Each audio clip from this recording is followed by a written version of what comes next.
So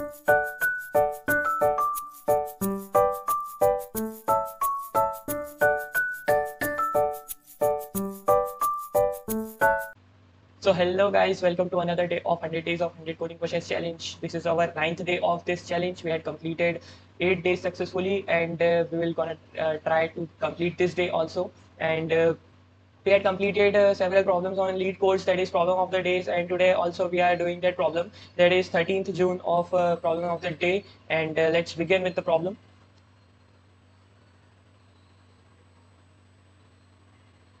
We had given problem number 75, that is sort colours.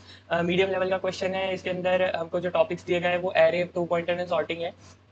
Topics देख के easy लग रहे हैं, बट क्वेश्चन थोड़ा सा टिपिकल हो सकता है। इसके अंदर हमको जो एल्गोरिथम लगाना है वो थोड़ी टिपिकल हो सकती है, या थोड़ी सी कॉम्प्लेक्स हो सकती है। तो उसमें उसको मैं आपको सब चीज़ें समझाने की कोशिश करूंगा। सो बने रहिए मेरे साथ। तो क्वेश्चन हमको ये बोल रहा है कि हमारे पास एक नम्स नाम का एरे दिया है जिसके अंदर एन ऑब्जेक्ट्स है, जो कि कलर्ड ऑब्जेक्ट्स है, जो red, white and blue colour में है। हमें उन्हें सिंपली उन कलर्स को सॉर्ट करना है कि सारे रेड एक साथ आ जाए, वाइट एक साथ आ जाए, ब्लू एक साथ आ जाए। और वो जो कलर है वो रिप्रेजेंट कर रहे हैं टी नंबर। रेड कलर को रिप्रेजेंट कर रहा है 0, व्हाइट कलर को रिप्रेजेंट कर रहा है 1 एंड ब्लू कलर को रिप्रेजेंट कर रहा है 2। तो बेसिकली ये सब तो ठीक है जो क्वेश्चन में दी है स्टोरी हमको, बट हमको बेसिकली इस क्वेश्चन में करना है कि हमको एक अनसॉर्टेड एरे दिया है जिसके अंदर सिर्फ 0, 1 एंड 2 कंटेन है। हमें उसको सॉर्ट करना है, सारे जीरोस को पहले, फिर उसके बाद सारे वंस एंड उसके बाद सारे टूस। और ये हमको करना है जो लाइब्रेरी सॉर्टेड फंक्शन होता है उसका यूज करे बिना। तो हमको इसके अंदर एक एल्गोरिथम लगाना पड़ेगी जो कि जिसका नाम है डच नेशनल फ्लैग एल्गोरिथम। अब मैं उसको डच नेशनल फ्लैग एल्गोरिथम को आपको समझाने की कोशिश करता हूँ कि वो बोलती क्या है। सपोज यहाँ से यहाँ तक जो है ये नंबर लाइन है, हमारे पास एरे है।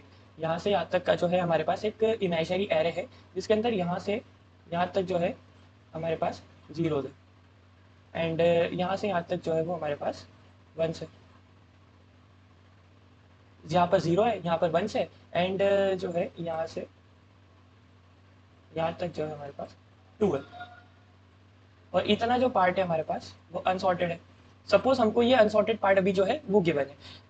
सबसे पहले हमारे पास जीरोस आते हैं, फिर वंस आते हैं, फिर टूज आते हैं, और हम अभी यहाँ पर लाई कर रहे हैं अनसॉर्टेड पार्ट में। तो हमारे पास ये जो एरे है वो अनसॉर्टेड पार्ट में भी लाई कर रहा है। हमको क्या करना है, जैसे ही हम इसके अंदर जाएंगे, सबसे पहले अगर हमारे पास जीरो आता है तो हमें जीरो के साथ भेज देना है, वन आता है तो यही रहने देना है, टू आता है तो टू के साथ भेज देना है। क्यों? क्योंकि अगर जीरोस को सारे जीरोस के पास भेज देंगे, टूज को सारे टूज के पास भेज देंगे, तो हमारे पास जो बीच में बचेगा वो सारे वंस ही बचेंगे। तो इसे कहते हैं डच नेशनल फ्लैग एल्गोरिथम। तो मैं आपको समझाने की कोशिश करता हूँ।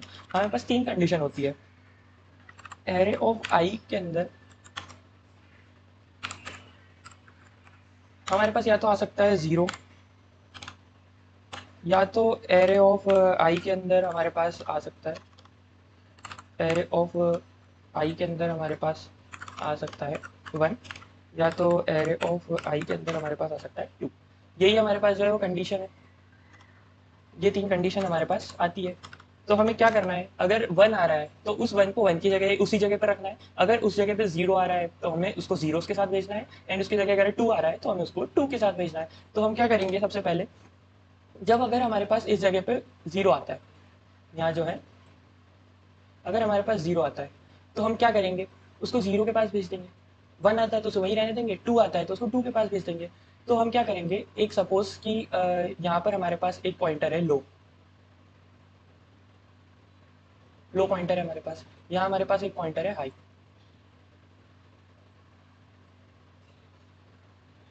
यहाँ हमारे पास एक पॉइंटर है हाई, एंड यहाँ पर हमारा जो है एक मिड पॉइंटर है।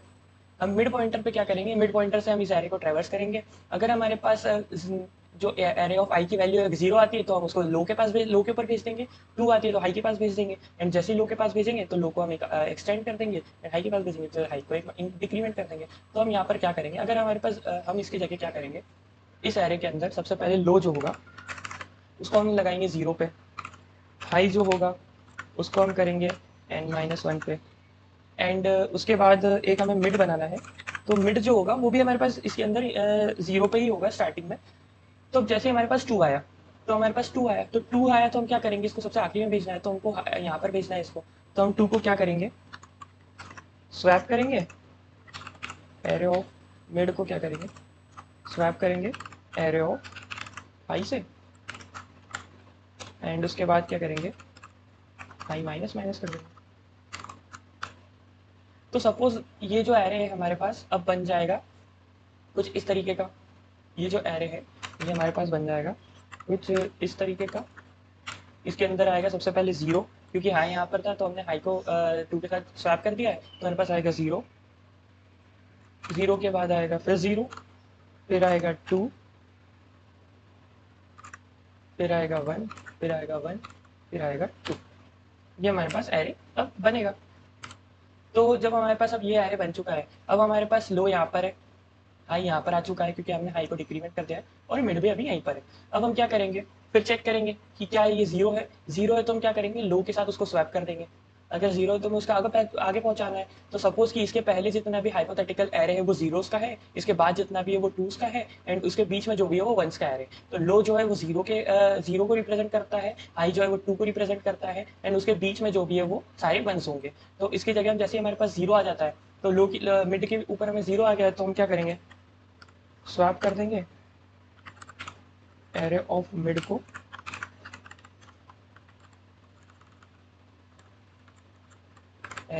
हम स्वैप कर देंगे एरे ऑफ लो से,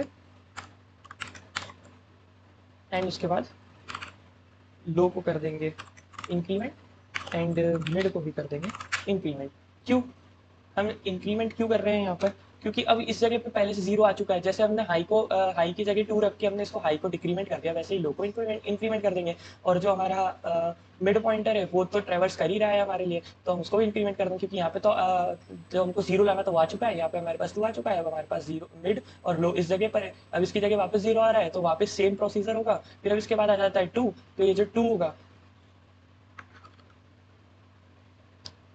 होगा, इसको हमको भेजना है हाई की जगह पर, यानी कि यहाँ पर। तो हमारे पास ये वाला जो है एल्गोरिथम वो रन हो जाएगा, तो यहाँ पर आ जाएगा स्वैप होके वन, एंड यहाँ पे आ जाएगा टू। अब यहाँ पर लो यहाँ पर है, एंड हाई भी यहाँ पर है, तो हमको देखना है कि वन, अब वन पे क्या करेंगे, हम वन पे हमको वन को उसी जगह पे रखना है, तो हम क्या करेंगे, मिड को प्लस कर देंगे। हम ओनली मिड को प्लस प्लस कर देंगे, तो हम मिड यहाँ पर आ चुका है। अब मिड यहाँ पर आ चुका है तो इसके बाद भी बनी है, फिर हम उसको प्लस प्लस कर देंगे। फिर जो हमारा जो मिड है वो यहाँ पर आ चुका है, और जब हमारा मिड और हाई जो है वो एक ही जगह पर आ जाएंगे, इसका मतलब क्या होगा, हमने पूरे एरे को ट्रेवर्स कर लिया, उसको सॉर्ट कर दिया। सिर्फ इतना सा एक लॉजिक है। जो हमारे पास पहले रहेगा वो सारे जीरोज रहेंगे, जो हमारे पास पहले रहेगा वो सारे जीरोज रहेंगे, जो हमारे पास बाद में रहेगा वो सारे टूज रहेंगे, बीच में हमारे पास सारे वंस रहेंगे, एंड जो हमारे पास हम यहाँ पर लाई करते हैं अनसॉर्टेड एरे में। जो हमारे पास जीरो होगा उसको हम टाँकी जीरो के पास कर देंगे, टू होगा तो टू के पास कर देंगे, वन होगा तो वन को अपनी जगह पे रहने देंगे। सिर्फ इतना सा जो है हमारे पास लॉजिक है। अब इसको कोड करते हैं, तो सबसे पहले मैं बनाऊंगा int low equal to zero, high equal to array dot, array नहीं है शायद, मैं एरे दिया हुआ है, array dot size minus one, and हम एट लास्ट बना लेंगे मिड। तो मिड भी हमारे पास सबसे पहले रहेगा जीरो पे। अब क्या करेंगे, हम एक वाइल लूप लगाएंगे। वाइल लूप के अंदर हम लॉजिक क्या देंगे, हमारा low is less than equal to mid, and mid is less than equal to high. ये हमारे पास एक लॉजिक रहेगा। अब हम क्या करेंगे, हमारे पास तीन चीज़ आती है, if array of mid equal to zero हो, या तो वन हो, और ये तो हमारे पास एस कंडीशन हो जाएगी टू की। तो हम अगर हमारे पास जीरो होगा तो हम क्या करेंगे, वन होगा तो क्या करेंगे, एल्स क्या करेंगे, वॉइड है तो हमारे पास रिटर्न करने के लिए कुछ है ही नहीं। तो अगर हमारे पास मिड की वैल्यू अगर जीरो आ रही तो हम क्या कर रहे थे, उस जगह पे swap A R R of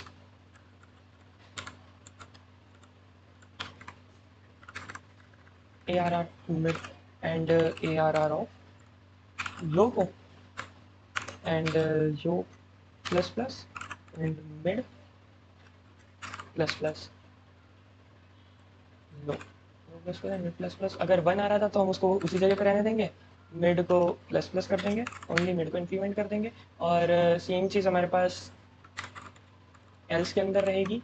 else के अंदर हम क्या करेंगे, हाई को डिक्रीमेंट कर देंगे, हाई को डिक्रीमेंट कर देंगे, एंड स्वैप कर देंगे मिड एंड हाई को।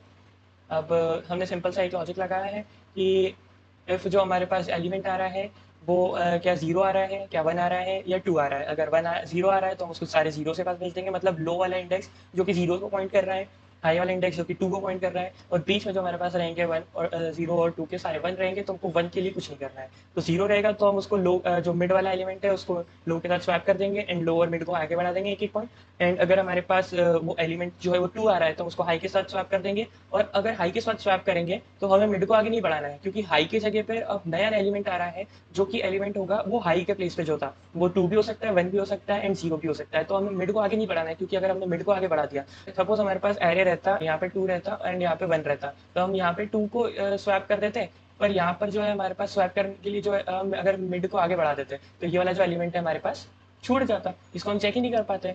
इस वजह से हम जो है पीछे से जो है मिड को, अगर पीछे से एलिमेंट को आगे लाते हैं तो हम मिड को आगे नहीं बढ़ाएंगे। हाई से अगर स्वैप करेंगे तो मिड को आगे नहीं बढ़ाएंगे, मिड को उसी जगह पे रहने देंगे, मिड को एक और बार चेक करेंगे एंड लो से अगर बढ़ाते हैं तो वो उसी प्लेस से आगे बढ़ जाएगा। क्यों? क्योंकि हमने जो स्मॉलेस्ट एलिमेंट है उसको पीछे भेज दिया है, और पीछे से जो भी आएगा स्टार्टिंग से ट्रेवर्स करें तो पीछे से जो भी आएगा उसको सॉर्टेड करते हुए आएंगे, इस वजह से हम उसको आगे बढ़ा देंगे।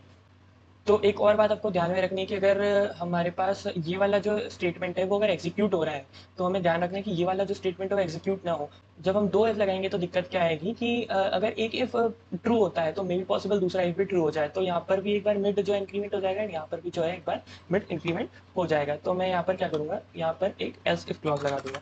तो क्या होगा कि अगर ये वाला इफ रन होता है तो बाकी के दो नहीं रन होंगे एंड हमारा जो वाइल लूप है कंटिन्यू हो जाएगा। इन द सेंस हमारे पास तीनों में से एक ही रन होगा। तो इसको देखते रन करके कि क्या रन हो रहा है हमारा। तो ये हमारा जो प्रोग्राम है वो एक्सेप्ट हो चुका है, देखते ये सबमिट हो पाता है या नहीं। तो जो है हमारा क्वेश्चन जो सबमिट हो चुका है एंड उसकी 0 मिली सेकेंड्स की टाइम कॉम्प्लेक्सिटी आई है। इन द सेंस हमारे पास जो ये कोड है वो एक ऑप्टिमल अप्रोच है, इसमें हम सिर्फ big O of N time complexity का यूज़ कर रहे हैं एंड हमने एक्स्ट्रा स्पेस तो यूज़ करी नहीं है। तो जो हमारा जो ऑप्टिमल अप्रोच था डच नेशनल फ्लैग एल्गोरिथम वो कंप्लीट होती है। एंड इसी के साथ हमारा जो आज का कोड ऑफ द डे था वो भी हमने कंप्लीट किया है। And 9th day of our challenge that is 100 days of 100 coding question challenge वो भी हमने कंप्लीट किया है। Make sure if you like my video press the like button and press the subscribe button and hit the bell icon to all so that you can get all the notifications of my new videos. And अगर आप चाहते हैं कि आपकी streak भी मेरे साथ 100 days की बन जाए तो आप ज़रूर सब्सक्राइब करें एंड प्लीज़ मुझे सपोर्ट करें। Thank you.